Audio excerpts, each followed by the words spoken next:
Welcome. This is Lethal Nonsense Podcast number 9. This is your host, Tristan. Whoa, And whoa, with whoa, me- wait. Lethal nonsense? I thought this was morning nonsense with Literature Devil. No, our nonsense is straight lethal. It's lethal as a gunshot to the abdomen. I really need to call my agent. And today we have Lance and our new Hello. guest, Dan. Hi. So, And hopefully this one actually sticks around this time. I'm going to try and be a regular. I mean, yeah, that would be great. Our last attempt didn't work out too well. We had to take him behind the barn and shoot him. We missed you, Jeff. Yeah, we do actually. Yeah, we were trying to talk to him just before this started, and I was like, hey, it'd be cool if we could get Jeff on too. He's been busy, I think. Yeah, he's been busy. So now it's just us. Same problem as before. Hasn't really been a lot going on lately. I haven't been tracking anything. Star Wars is kind of doing, oh, well, I guess that's something. They're starting up Kenobi. I don't know if we talked about that in one of our previous episodes. I believe we brought mention to the fact that it was in development, but that was when the only thing we had to go on was the name. We didn't know who was directing it. We didn't know who was really involved at all. No, actually, I heard something about somebody who's directing it. I think it was somebody who's involved with The Mandalorian. Or not necessarily directing, but maybe writing. It was something along. I think I remember. It's been quite a while. Yeah, I know that Hayden Christensen's coming back. Which is interesting. And it's going to be directed by Deborah Chow. Yes. Deborah Chow. She directed at least one episode of The Mandalorian. Pretty, I think it was a pretty well-liked one, too. I think they said it was the whole season. According to this article. That would make sense. Get one director who's successful in the Star Wars field, just put them on another project. Hopefully they work out. Yeah, I guess the Star Wars is starting to come back, but it's only because it's being held up by its TV shows, not its movies and the games. Yes, because there was that little period there where EA was taking charge and they weren't doing so well. I'm still bitter. You mean by not doing well, you mean setting the entire franchise on fire? Yeah, pretty much. And then, their movies, they had this whole issue, because it was funny. Me and Dan, back in the day, we dealt with all these people who were like, oh, you're going to watch the movies, and you're going to do this, this, and this. And, they're like, I'm going to buy tickets to everyone. And where are they now? They're tired of Star Wars. Yeah. Well, if it wasn't for the fact that, what we know now about the trilogy or the new movies, had we known then, we could have seen the disaster coming, because the fact they were working on one movie at a time, they weren't thinking about future movies. That all would if I would have learned that back then, that would have put a big red flag as well to me. I'm sure it would have to everyone. Actually, there was a question that was presented. Me and Dan were on a live stream with Matt Wilkins. So, if George, knowing what he does today, would he still sell Star Wars? I don't think he would, based on what we've seen. Exactly. Well, that takes to truly know the answer to that. We'll of course never know, but that would also be what we say. Or rather, I at least don't think he would sell it to Disney or Kennedy. I don't think so either. Of course, it's purely a theoretical question, but I mean, the fact remains, it's not like a Marvel where there's always movies coming out, or there's constant reboots, and Star Wars doesn't work that way. So people got fatigued of it pretty quick by comparison. Yeah. Because, the MCU is actually doing pretty well. They have their own consistent universe, and they have all these movies coming out. So yes, that stays in the same universe, that their shows and their movies, which Star Wars is doing the same thing, but with Star Wars' track record, or Disney's track record with Star Wars hasn't been great. The only thing they've been able to do is the TV shows. Yeah, as of late. And then the thing is, too, on top of that the extended media, the books and the comics, they kind of more or less, from what I've heard, they explain the plot holes in the movies. Whereas Star Wars, I mean, they kind of did explain some, but it made for good stories. For instance, the Rusan Reformation, because, he said, Obi-Wan said thousands of generations. And then in the prequels, they said that the Republic's been around for 1,000 years. So they came up with this clever little retcon that said, how exactly did it go, Daniel? Basically, in the new essential chronology, because I argue with a friend of mine who's a casual who absolutely can't stand the Rusan Reformation because he thinks it's like, oh, why would this huge plot point come out of what was originally a mistake in the movies? That's stupid. And I'm like, it was one paragraph. Yeah.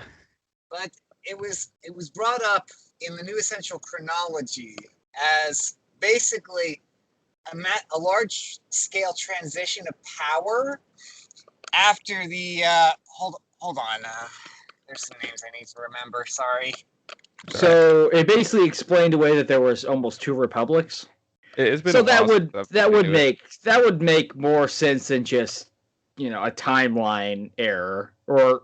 Well, it wasn't so much that there were two republics, but after the end of the New Sith Wars, the Republic was massively restructured to remove power from the executive branch and reallocate it to the legislative branch.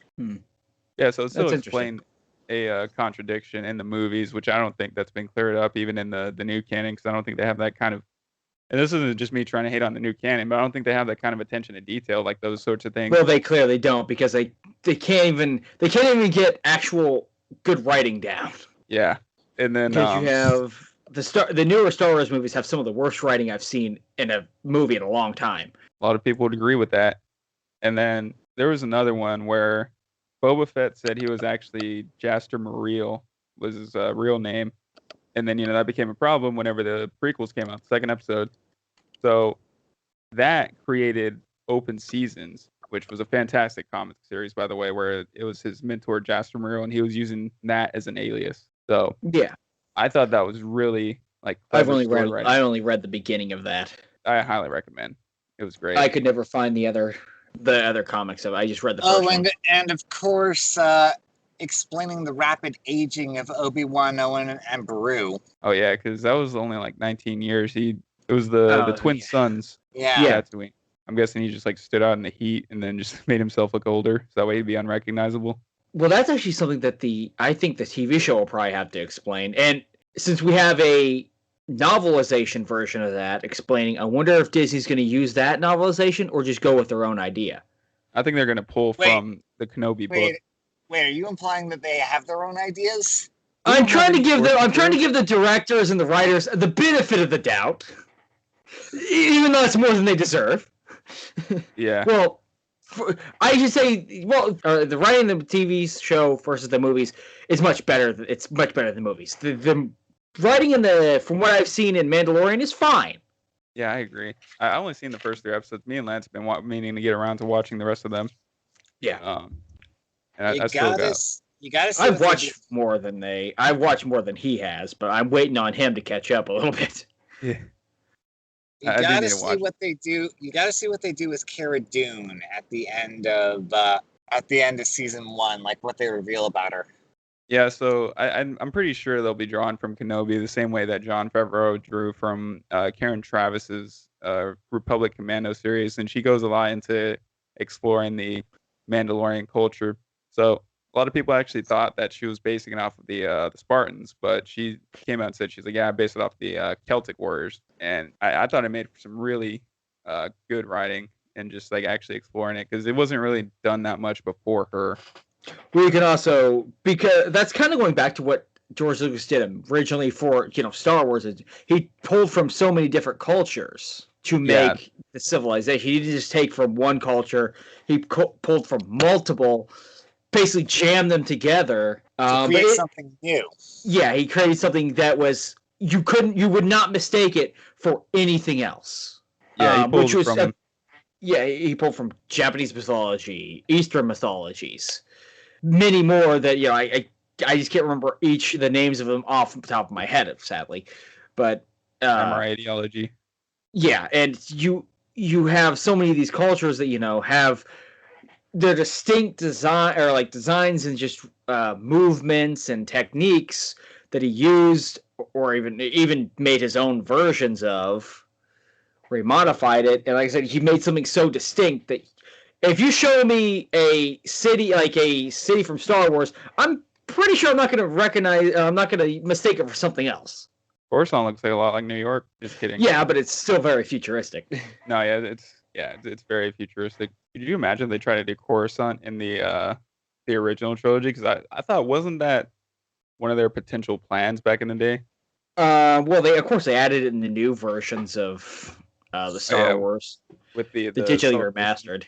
Yeah, with you see them after the final destruction of the Death Star. You see Coruscant. You see people celebrating. Which is weird because the Alliance didn't actually retake Coruscant until a few years later.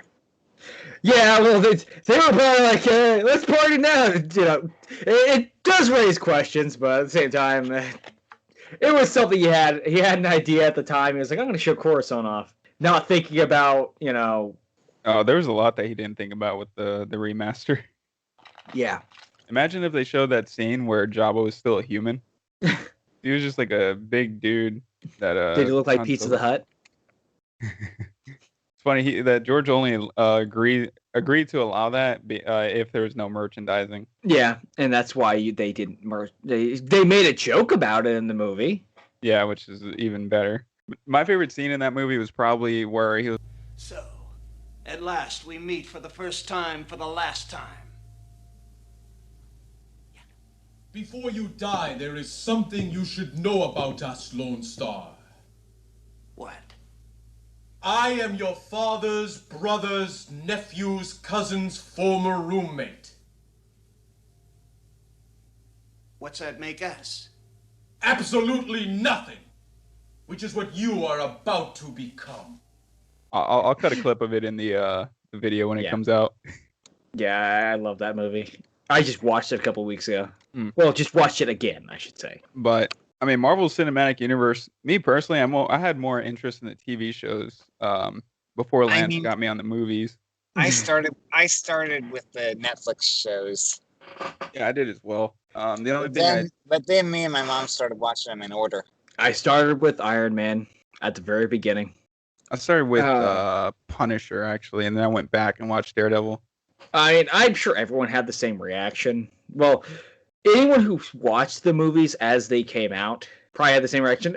When they saw Nick Fury at the end, they probably were like, okay, that's not, you know, nice little reference, you know. And then what movie came out afterward? I can't remember.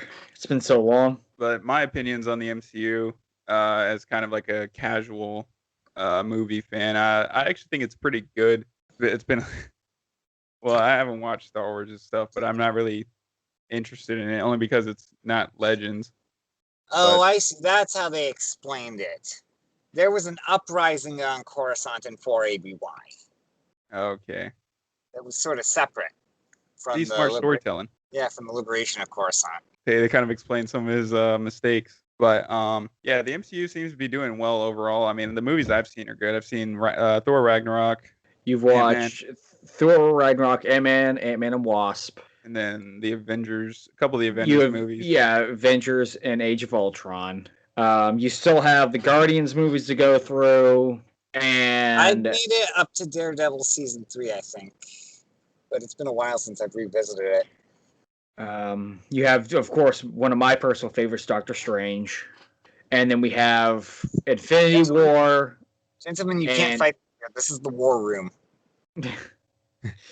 And you have Infinity War, and then you have Endgame. And technically, it would be best if you watch. It depends if you wanted to watch Captain Marvel. That is a movie that is completely okay if you miss it. It fits in line just like all the other movies, but it's not as good.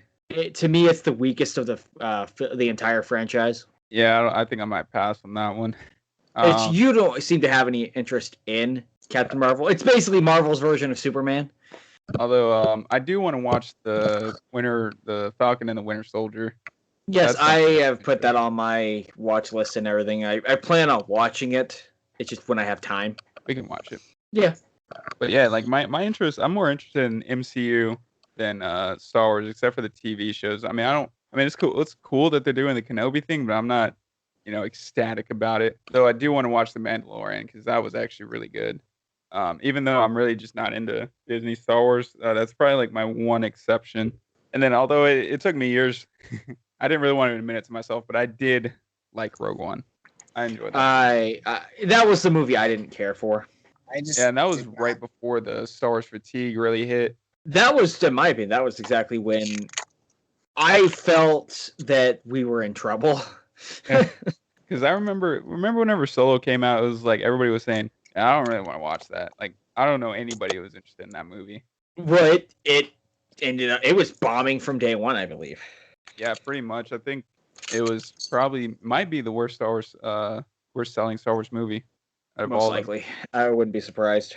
Yeah, because they were wanting to do those spin-offs and this and that. And I think it killed off the side Star Wars movies flat out. Yeah, because weren't they supposed to? So I heard it was Boba Fett, Yoda, and Han Solo movies, and then they came out with Rogue One. I was like, didn't expect that one. Yeah, and then that was successful enough that they said, okay, let's go forward with these side movies. And then Solo came out and bombed so hard that I think they just killed off the side movie idea. Because we haven't seen anything.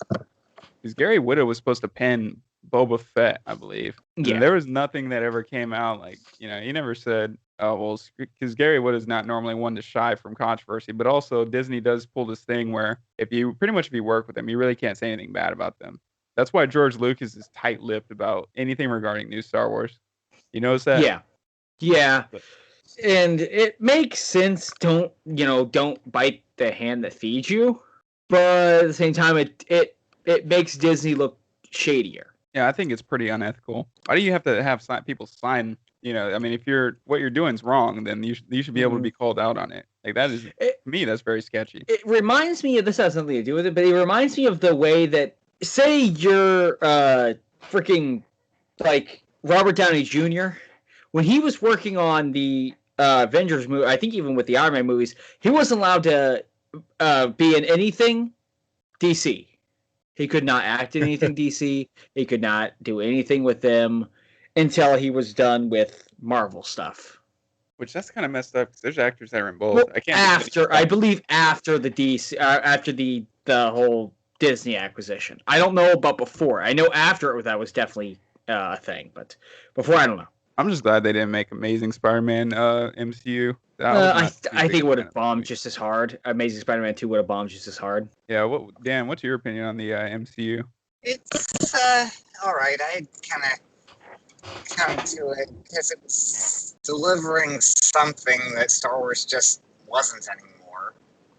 Yeah, the consistent universe. Yeah, consistent universe and an actual universe you like. And I had followed it for a while. I might pick it back up again soon, but right now I'm revisiting the DCAU. How's that turning out? It's about as good as I remember. Yeah, I remember you said you was watching I think one of the animated series. Batman the animated series was just one of the best things that was on television when I was a kid. Oh, so you're going back. Yeah. Batman the animated series. I mean, not only did it create one of the most beloved DC characters, but it was dark, gritty, just a fantastic show. It was a show that kids could enjoy just as much as adults. It was still a kid show, but it did have dark elements. I've never been too hardcore into DC, but I did like, which I think this one got mixed reviews, but I did like Gotham. Gotham, to me, it kind of bored me from what I've also been revisiting the Buffyverse. It's been about 15 years since I watched anything Buffy the Vampire Slayer related. I got a little bit more into Angel, but that was... I mean, it's pretty much like Angel, but from the perspective of a character who only shows up a few times in Angel. Yeah, that was never one of my forte shows. I guess we can go through our next topic, which would be gaming throughout the years. Yes. We're going to skip over the NES, though, because I'm the only one who's had really experience with the NES. I have, but... Oh, no, I haven't. Not with the NES. Yeah, that's why... We're going to start with the... let's just say the NES was a great console because not only did it, revive video games after the complete bombing of video games in the 80s because of the video game crash. Being originally actually what revived the video game franchise was the fact that Nintendo took the NES And instead of a video game console, they sold it as a toy at first because video game consoles were just not selling. That's why they put Rob the robot with it, so it would feel almost like a toy. But after the NES started getting traction, they released the SNES, which the Genesis beat it to market, and the Genesis actually did take away from Nintendo for a few years, for a little while anyway.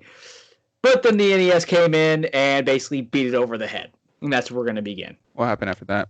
Sega does what Nintendo don't. $2.99. And then it became Sega does never again. well, that wasn't until the PlayStation 2 demolished the Dreamcast. But going back to the SNES, what games did you guys play that were on the SNES anyway? The main one I remember was Super Star Wars Episode 5. So Empire Strikes Back? Yeah. Let's see, Ninja Turtles, Turtles in Time. That was a good one I played. I played a lot of that. I played the Toy Story game a lot. That was that side-scrolling. Yeah. Wasn't that super short? Yeah. I vaguely remember that. I tended to replay games a lot. Mario Paint, Mario Kart. That was one that I played. A lot of Mortal Kombat and Killer Instinct. Oh, Killer Instinct was a series I didn't really get into until the N64. But yeah, like most stuff I really started, like I was, Super Nintendo was still very early for me, so I don't remember a lot of what I might have played on it. There's a lot of stuff I would just rent for a week, and Yeah. I played a lot of the heavy hitters. Basically, Mario World, Legend of Zelda, A Link to the Past. I played the Donkey Kong Country game. Well, I played one. Oh yeah, two... I did play a lot of the Donkey Kong stuff. I didn't play the third Donkey Kong. I played 1 and 2, and then I didn't play the third one. I played a bunch of other stuff. I played a little bit of Killer Instinct. My uncle had an NES, and he had that as a kid whenever he babysit me. Oh yeah, I do remember playing some old Spider-Man and Hulk games. I think I played an X-Men game on there as well. I just can't remember the name. I also played a couple of games on there that I don't remember the names to, but one of them was I actually still have my uncle's copy, and it still has his name on it, so I'm treasuring that thing basically like it's a kid. I'm looking through the list. I know I played some Bubsy on there, and I'm pretty sure I played more. So you played the bad games. Yeah. And then some Mario. Yeah. Well, according to Bubsy, everything. Oh, Earthworm Jim. Okay, that was one that I saw played, but I never had any interest. I think I played the original Super Star Wars, like the first one. I don't remember beating it though, because how were kids supposed to beat those games? I couldn't get through Hoth. Yeah, and that's at the very beginning of the game too. Yeah. Those games are known for their brutal difficulty. I sucked at games. Well, I guess not much changed, but I definitely was worse whenever I was a kid. Because now we have YouTube that tells you how to get through levels. Yeah. Yeah, and games are just built much easier now. Did any of you have any... I'm just going to ask... I already know the answer to this. You ever played anything from the Sega Saturn? No. Didn't think so. No. I don't think anyone did. So we're going to move on to the PlayStation. Sorry, I can't hear that in the background, Daniel. I never had an original PlayStation, but I did have some original PlayStation games that I played on my PS2. Well, that's the same experience, pretty much. Yu-Gi-Oh! Forbidden Memories, the first Neversoft Spider-Man game. Oh yes, I have that. I actually just bought that yesterday. Because God, I remember that one fondly. Because that was when I was really starting on my first Marvel kick.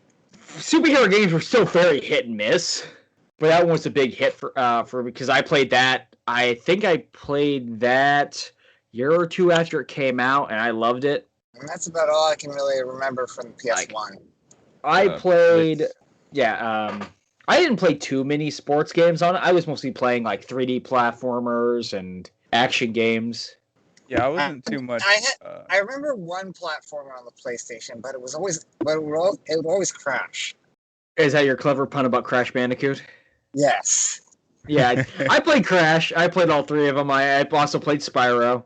I actually did play Rascal, and anyone listening probably knows that that's a terrible 3D platformer. And I played the infamous game as well, Bubsy 3D. In fact, I still have a copy. But yeah, during that generation directly, we were a Nintendo 64 household. Yes, which is what I was about to bring up is, since I know Tristan didn't really have a PlayStation, he had an N64. Ooh, the memories. So, Shadows of the Empire, of course. Yes, that was kind of my introduction into the expanded universe. GoldenEye. Yes. Rogue Squadron. I didn't have an N64 until later, but I did play them over time. Of course, much like everyone else, when I did get an N64, which is around mid 2000s, because I got it as a gift from my family member. He's like, here, I have an old N64. You want it? And he also gave me a bunch of games, and I bought a few as well back when they were cheap. I played, of course, Mario 64. I played the Ocarina of Time, which I think I played Majora's Mask first, then I played Ocarina of Time. And Majora's Mask, definitely. Perfect Dark. A really good game that's not aged well with time, sadly, but that's just how. I mean, what has aged well with time on the N64? Oh, Shadows of the Empire. A bit of an obscure one. No. A bit of an obscure one, but Hybrid Heaven. Never heard about that. And then the Turok trilogy. I got into one of the big games I loved was Army Man, and then there was a game. Oh yeah, Sarge's Heroes. Yeah, I always played the first one. I played the Toy Story 2 game a little. I played Sarge's Heroes 2 on the PS2. Well, do y'all remember that game where you just controlled tanks? What that was called? World of Tanks. Is that it? No, that's a modern day game. I don't remember. It could be a lot of things, honestly. I didn't play the game that the company that would become Rockstar played. I remember seeing it, but I never played it. And of course, Castlevania Apocalypse and the Legacy of Darkness. Yeah. Oh, and Mega Man Legends. Which was just called Mega Man 64 on the N64 for some reason. Oh, and Spider-Man N64. Which was the worst version of that game. Yeah, yes, it was the worst version of that game. The PC and PlayStation versions had fully animated cutscenes. Yeah, and that just had stills. Tristan didn't even know they were cutscenes. Yeah, until this year or last year. Is when I brought it up. You said, "Wait a minute, those are cutscenes." Yeah, and it was the same thing with the Shadows of the Empire. Well, that also brings the reason why the N64 failed, because all their competition was going CDs, which would store so many more megabytes, so much more space. That's why Square Enix and a lot of their third-party companies just went to PlayStation, or some even went to the Dreamcast, because they stuck with the tried and true method of cartridges, which would load faster, but you just could not stick anything, barely anything on them. That's why, Square Enix was working on. That's why Stop and Swap failed. Yeah, well, that was also because they wanted to. When Rare was like, okay, we're going to make Stop and Swap. But then when the revision of the N64 came out, they realized that they would have a fraction of the time. Instead of I think they said 10 seconds, it was 1 or 2 seconds to swap the cartridges. And that wasn't enough time. They were afraid that people were going to damage their N64s, which I'm pretty sure that would have happened, honestly. So they just scrapped it. With the N64, I either had to use cheat codes or beat the game in one day, because I did not, I was broke, so I didn't have the save cartridge. Well, most of the games saved to the... Yeah, most of the games had a built-in save battery. Yeah. Yeah, so you... Not the ones I played. Fine. Unless all the ones somehow... and I can't forget Pokemon Snap and Pokemon Stadium. That was during my big Pokemon period. I think that was during when Pokemon was really at one of its first height. Yeah, I never played Pokemon Snap. I borrowed, when I got that in 64, I did borrow from my friend Pokemon Stadium, and just realized it was just the battles and nothing else. Well, because I'm I have a visual impairment. I'm kind of technically almost blind. Yeah. I couldn't play the Game Boy games without Okay. Pokemon Stadium. Okay, so you need to be on a bigger screen. Yeah. Okay. We'll get after that. Well, we could move on to. And you could use Pokemon Stadium to technically cheat in the Game Boy games. Yeah, that's usually I think how a lot of hackers actually got into the games back. But let's. I think we're probably going to move on to my favorite generation, My favorite generation too. which is the PS2, Xbox, and GameCube generation. And I'm just going to set it flat out. The best console of it would probably be in my opinion, the PlayStation. Xbox. Yeah, I figured you'd say the Xbox because you at that generation you went with the Xbox. I went with the PlayStation. I had a PS2. I was lucky that generation because I got a PS2, but my dad had won an Xbox in a raffle. Yeah, I ended up with it by 2003. I had all three consoles. I didn't have a GameCube. I just played my I had uncle's. never gotten a GameCube. It's a shame because I would have loved to have played the later Rogue Squadron. I would have loved to play that, Smash Brothers, because it's got my favorite one, Melee, and that Star Fox game. Star Fox Adventures. Yeah, because I played a little bit of that, but I never got too full into it. I had, I guess by 2003, I got the PS2 at launch year. I got the Xbox, I think, a year after launch, and then like a year after that, for Christmas, I got a GameCube. The thing is, for Xbox, my brother had borrowed a game from his friend, and like I wasn't really that big into Star Wars at the time. I was kind of very mad about it. I was way more of a Dragon Ball guy. Oh, Yeah, you were playing like Sagas, which is a terrible Dragon Ball Z game. Actually, no, I wasn't really playing a lot of Dragon Ball games, occasionally the fighting games, but my brother started playing on his Xbox, and I'm watching this, and I'm enthralled by everything I'm seeing. Like, Is the joke going to be this- is the joke going to be at Star Wars Obi-Wan? No, it's Knights of the Old Republic. But I'm just enamored by it, and that's how that all started. Yeah. I mean, Knights of the Republic is. Knights of the Republic is a game that Considering my entry to the fandom was something outside the movies, that should tell you a lot. I mean, everyone's got their start in a certain franchise. My start in one of my favorite franchises of all time was Witcher 1. Not a good start. But yeah, let's see. Beyond that, like I used to only have one thing on my Xbox, and it was a demo for Dead or Alive. Oh, And then I started right. playing the Spider-Man movie games. That was really good. That the Xbox version that actually had exclusive content to that the PlayStation didn't have. Really? It had I can't remember what his name was. It was some hunter. I can't remember his name. Craven the But- Hunter. Yeah, Craven. Yeah, that was it. You didn't encounter him in the PS2 version. I did not know that was a PS2 exclusive stage. Or an Xbox exclusive stage. And that's weird too.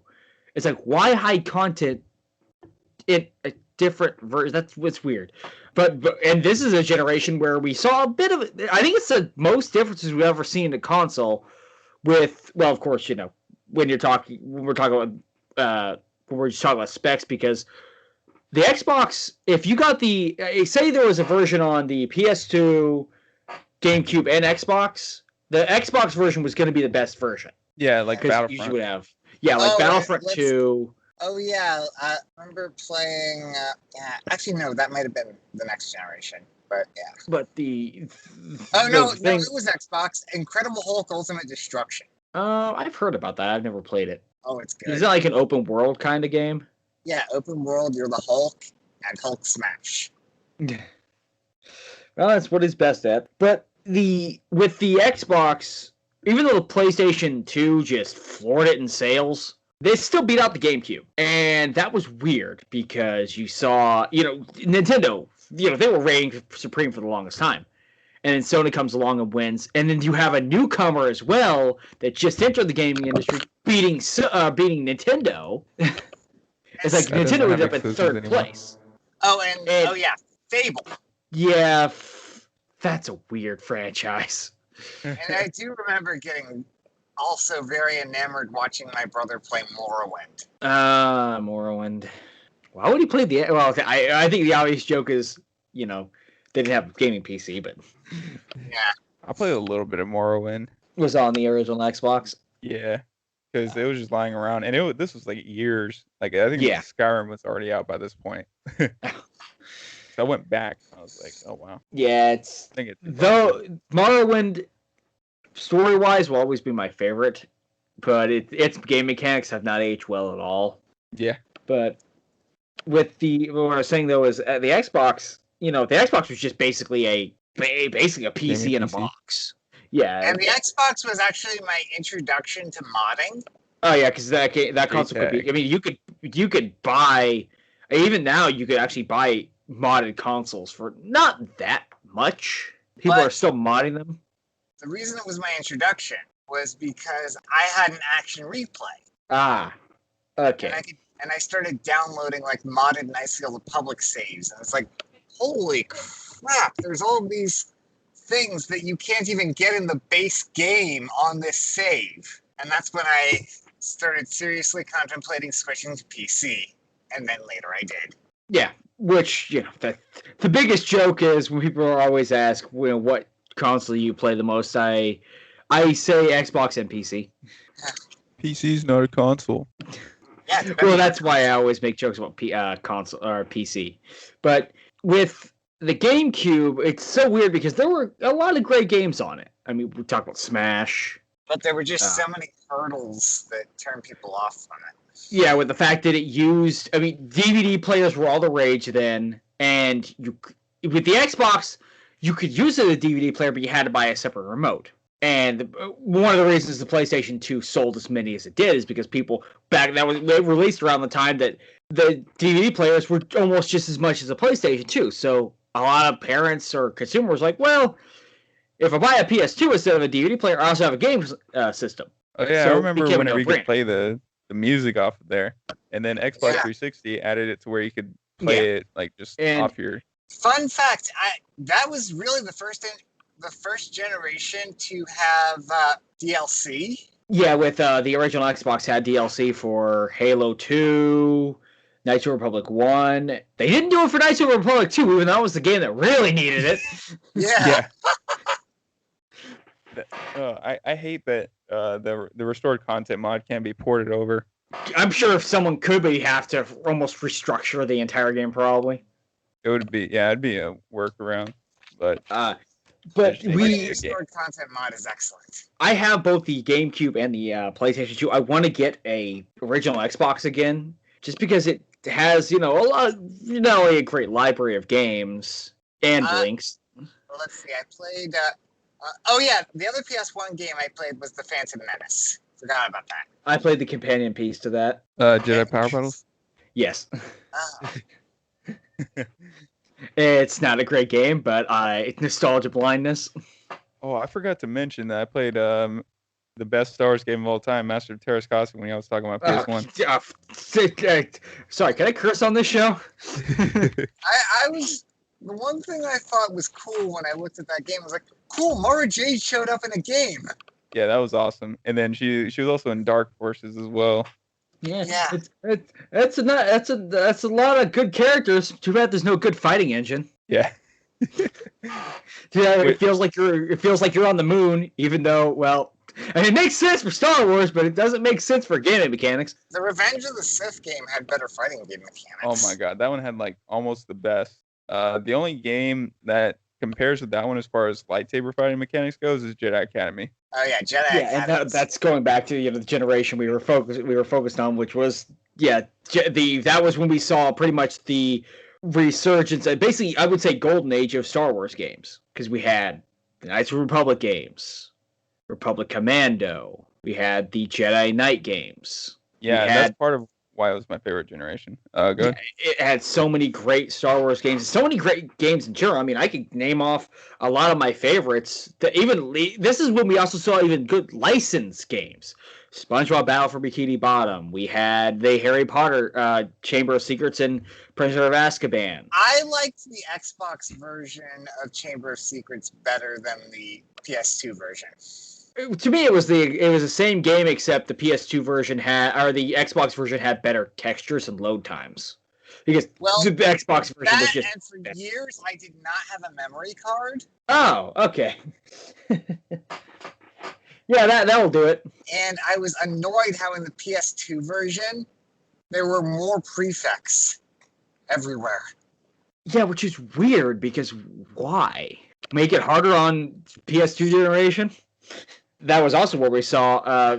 Fun fact, Battlefront 2 actually has a hilarious glitch that makes it pretty much the worst version out of the PC, Xbox, and PlayStation 2 versions.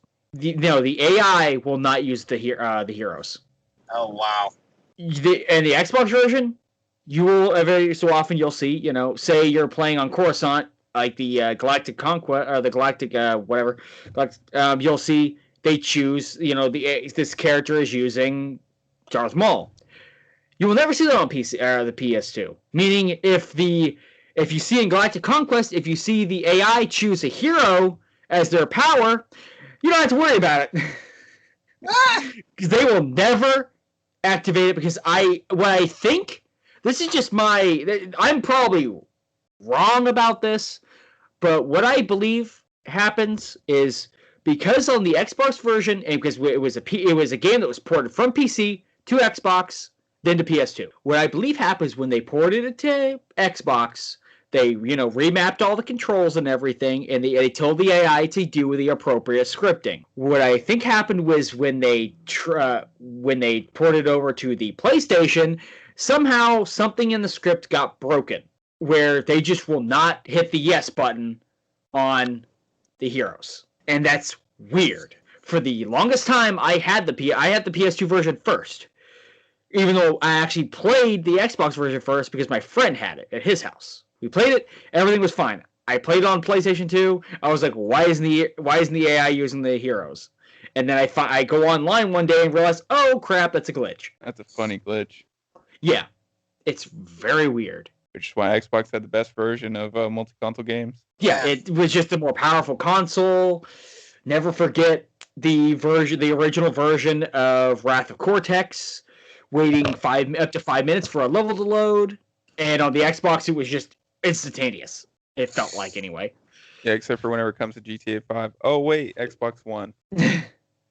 And then we have... Oh, yeah. I had mainly played the GTA series on PlayStation rather than Xbox. I remember I played GTA 3 and Vice City on PlayStation. I played San Andreas on the Xbox.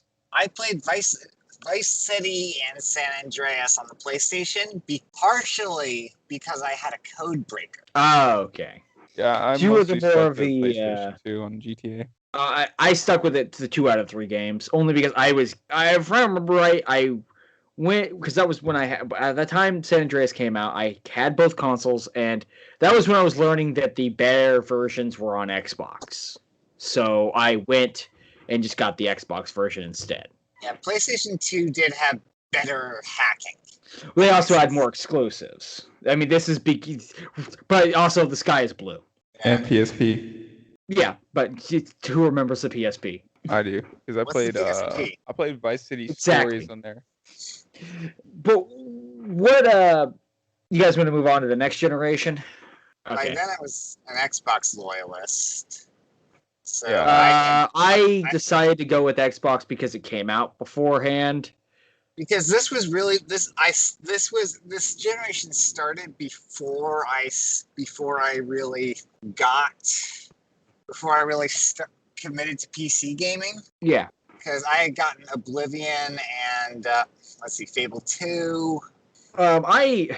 This was a generation that late into the PlayStation 2 and Xbox era, early into the the launch of the 360, and the PS3 era is when I was able to buy my own games. Oh, and the Lego Star Wars games. Well, those started out on the PS2 and the original Xbox, but they're also, I think Lego Star Wars 2 had a Xbox 360 version as well. Yeah, I got Lego Star Wars 2 and the Complete Saga on 360. Yeah. I mean, we haven't talked about many of the Xbox exclusives, but the biggest joke and the biggest whole thing is Halo. Halo has been with Microsoft since the very beginning, even though it wasn't supposed to be like that.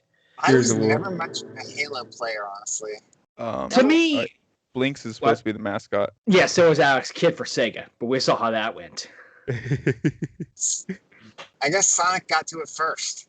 Well, no, Alex Kidd came out first, but... No, Sonic got to it first, because he's faster. Well, he basically ran up to Alex Kidd and smacked him off of a mountain.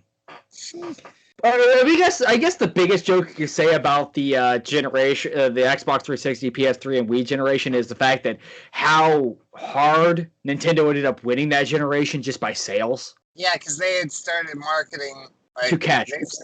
To casuals and like their family and grandparents and uncles. Which is, to be fair, I'm not knocking the Wii because I love the Wii. It has some fantastic games. It has my favorite Mario, my most favorite Mario game of all time. It even has in my opinion, the definitive versions of one of my favorite franchises of all time, Metroid. Metroid Prime Trilogy is a fantastic way of playing Metroid Prime games. Super Mario Galaxy is my favorite Mario game. I am maybe the 5 people in the world who actually like Skyward Sword. Are you looking forward to Skyward Sword HD? I would be if it wasn't $50 for a game that's over 10 years old. And I've never played Skyward Sword, but Breath of the Wild, I got a Switch this generation. That's what I went with. And Breath of the Wild was the selling point for me. I mean, it's not a bad move, honestly. I want to get a Switch, but there's only a few games I can't justify their purchase because there's only a few games I want to play on it. I came to the Switch for Breath of the Wild. I stayed because unlike PlayStation, they don't censor third-party games. Yeah. But they have Witcher. Yeah, but I can get Witcher on PC. Yeah, I mean, just to tell you, I have... The only system I don't have Witcher on is the Switch. I bought it on... I bought it on... Yeah, Switch. I have it on Xbox. I bought it on Xbox, then I bought it on PS4, then I bought it on PC. You can play it on the road. That's completely witchcraft, in my opinion. I mean, the fact that you can play Skyrim, Witcher, and all these games while you're on the move and portably, that's fantastic. That still amazes me. I guess I didn't see that coming, especially for a game like Skyrim, which was, at the time, it was pretty... demanding game. Yeah. But going back to the console war of that left many dead and scarred. Never see it coming. In your opinion, even though this is a generation, but for the longest time, I thought Xbox actually won this generation again versus Sony. But if we're removing Nintendo from the equation, yeah. But what happened was Xbox started out strong. I think Nintendo sort of found this niche of being everyone's second console. Yeah, they realized that we have the people who are our fans are going to be our fans for life. But they wanted to get a new audience, because they wanted to try out these motion controls, which was, that's fine. When they realized, okay, let's go to the more party game side, let's go to the casual side. That's where they realized that's where the money was at. And then they beat the 360 at that whole thing. Yeah, they basically... And then they made the mistake of releasing the Wii U. Yeah, then the Wii U came out and it was like, hey, what's the... Okay, we know what the gimmick of the Wii is. Motion controls. What's the gimmick of the Wii U? An extra screen? Which actually was one of the reasons the Wii U failed, was people didn't know what a Wii U was. They thought it was just a upgrade for the Wii, not realizing it was a new system. Why could we upgrade? Yeah, that's actually why those campaigns going saying was those kids talking about the Wii consoles, explaining what it was, which is, in my opinion, if you like to explain what your console is, you've already failed by not. With the Xbox, you can see it's just it's a console. It's a console. Also, the Wii U is horrible for handicap accessibility. Yes, I've heard that actually a few times. But the Wii, every Nintendo console really had their strengths and weaknesses. I mean, going back to the whole war, or the 7th generation, where, like I said, Nintendo won without a doubt. But the Xbox 360 was going so strong, and then, well, they started trying to do what Nintendo was doing. They focused on the Kinect. They focused on these casual experiences. Well, PlayStation did do that a little bit with the PlayStation Move. They also started hitting it out of the park with what they basically soon had under the belt, which was exclusives. They released a lot of exclusives very fast. And one of the most notable games, which was The Last of Us. With PlayStation 4, I'll say their main draw during the early years of the PS4, which became less of a draw in the later years, was not only just their exclusives, but their exclusive Japanese titles. Yeah, you had a lot more Japanese titles. You had a lot more RPGs. Anime games. Yeah. Which nowadays you are seeing more on the Xbox. Well, that's because Japanese companies aren't really willing to deal with Sony anymore because of Sony's draconian censorship. Yeah, and the fact that, well, also before that, we were also the fact that, in Japan, basically Xbox was nothing. They were just That's why it surprised tiny. me that they were moved over. And now Japan has basically abandoned Sony completely. So. Yeah, which is, going to be... I mean, they're still going to have a crap ton of exclusives. Have they abandoned Sony, though? Because a lot of people out here play PlayStations. Yeah, no.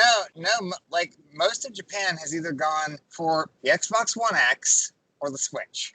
They love the Switch. Yeah, I can see the Switch. The only thing is, because, like... Sony treats Japanese games horribly. I mean, I'm not surprised. They make them censor it to go for this, to conform to Americanize it, basically. Standards in California. Like, if something is offensive to Americans, that's what dictates weird. The game. Even though there was a certain company that thought Americans were stupid and dumbed down the game for them.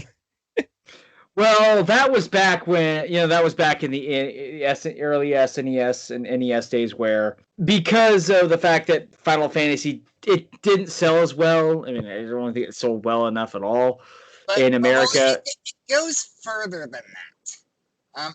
If well, they something just is thought offensive to Americans, Sony will often make them alter the Japanese version. What I'm just talking about as in Square Enix back in the 80s.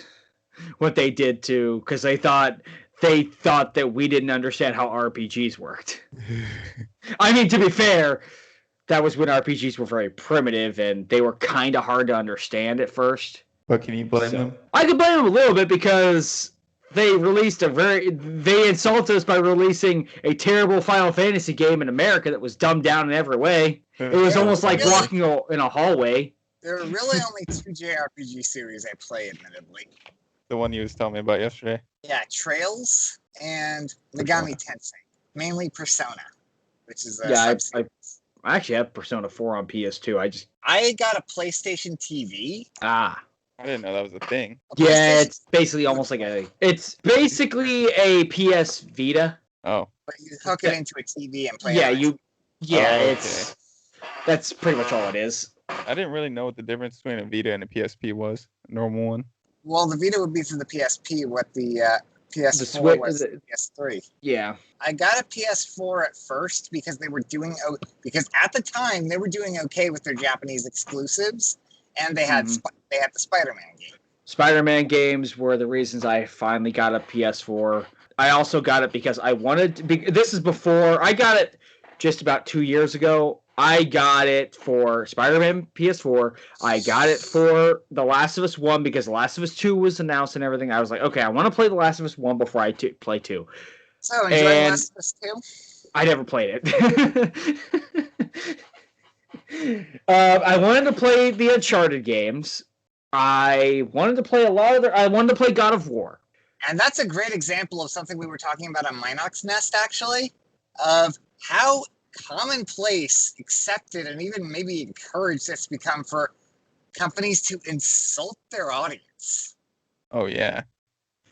Yeah, I guess I didn't know how much the gaming industry did it. I know, because before yesterday I wasn't even tracking like a lot of that I've had to for the past 5 years or so.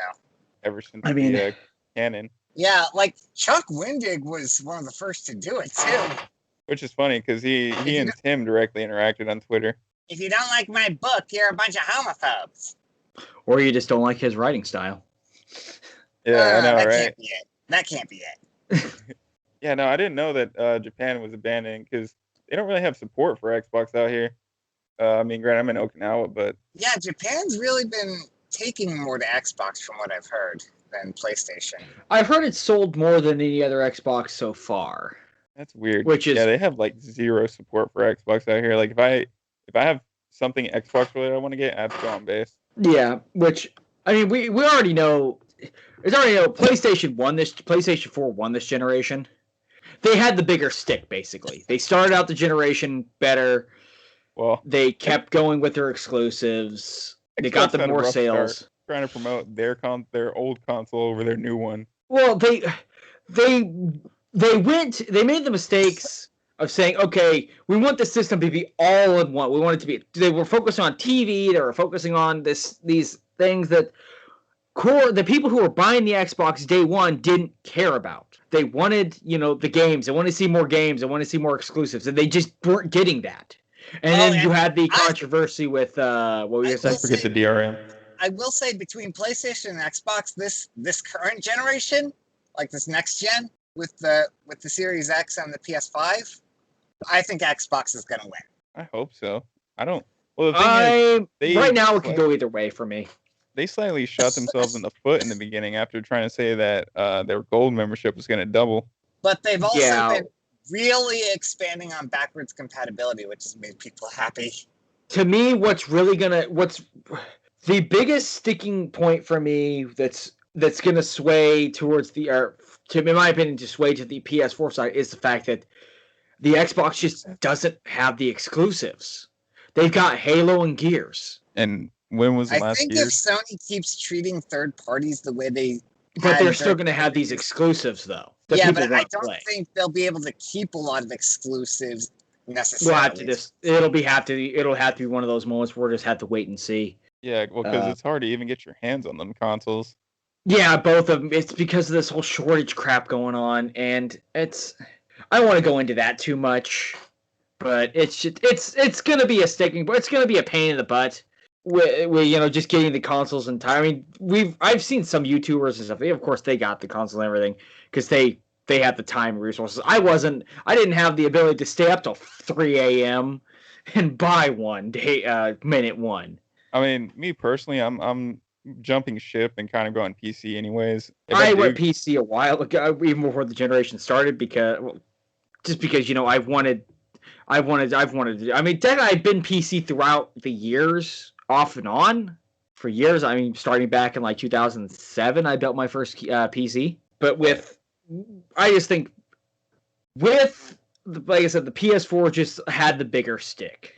Yeah, and then Xbox kind of they always do something to ruin the generation. Well, they like I said, they were starting out crippled because they lost people. Everything they said before the console's release, they shot themselves in the foot over and over and over with it. Like they had to be connected to the internet constantly.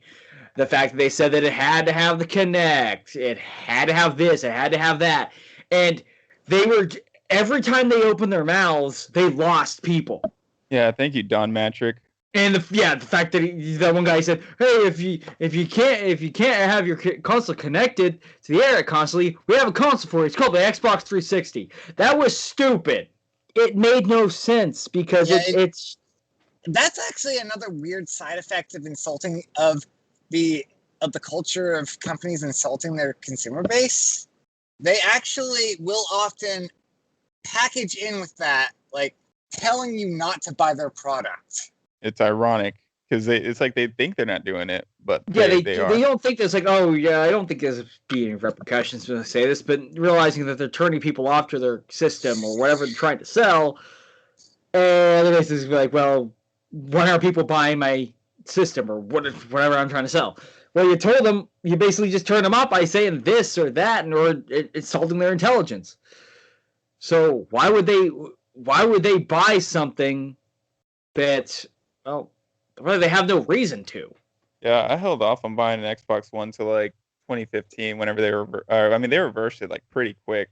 I was given one. My dad was like, "Hey, I want to buy, just buy a new console," and all my friends were on Xbox. Yeah, I held off on buying a PS4 for a hell of a while. So I did too because once I saw Spider-Man PS4 and all these really great God of War and stuff like that was coming out, I decided, okay, I'm gonna buy. And also they had a sale where I got a PS4 for like $250. nice.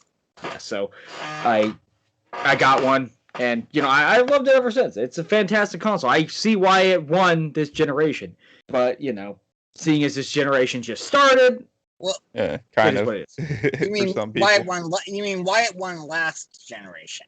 Yeah, well, that's why it won last generation, right? I guess but seeing as this generation has kind of started, it started already for some people. Yeah. Some people can't get the things. Yeah, I think this is a good point to wrap it up. Y'all think? Yeah, I think we've been at this quite a while. Yeah. Yeah. Next week I think we'll resume and talk about the 360 and upward, because I don't think we went too much into 360. We didn't. I'd like to go a little bit deeper into the PS2 era. Next week we'll get back to you with, as Lance said, more in depth on the PS2 and then upwards. Yeah. Yeah, because there ain't really much news lately. No, there's not. It's been very quiet, and where quiet is nice, we kind of be one of those times we actually want something that. Yeah, I'd like something to happen. And then hopefully we'll be able to get some new or additional guests on for the next one. Yeah, So, hopefully guys. Jeff will come out from the cellar we put him into. Yeah, hopefully. So, If I can get him on Skype, there's a guy I'd like to bring in, but okay, that works. And Wait, we're on Skype. We're not all sitting in one room. well, as opposed to Discord, which most normal people use. Yeah, I guess which people don't really be using Skype. But yeah. anyways, viewers, that is what we have in store for you. We will see you next year. With our weird schedule, I wouldn't be surprised. Well, No, I mean, that's the how often Minox a Minox- Nest goes like what every 3 years, every 5. Almost, yeah. So But every time that you guys would upload every single time that Disney had a good idea. Yes. So, viewers, peace out.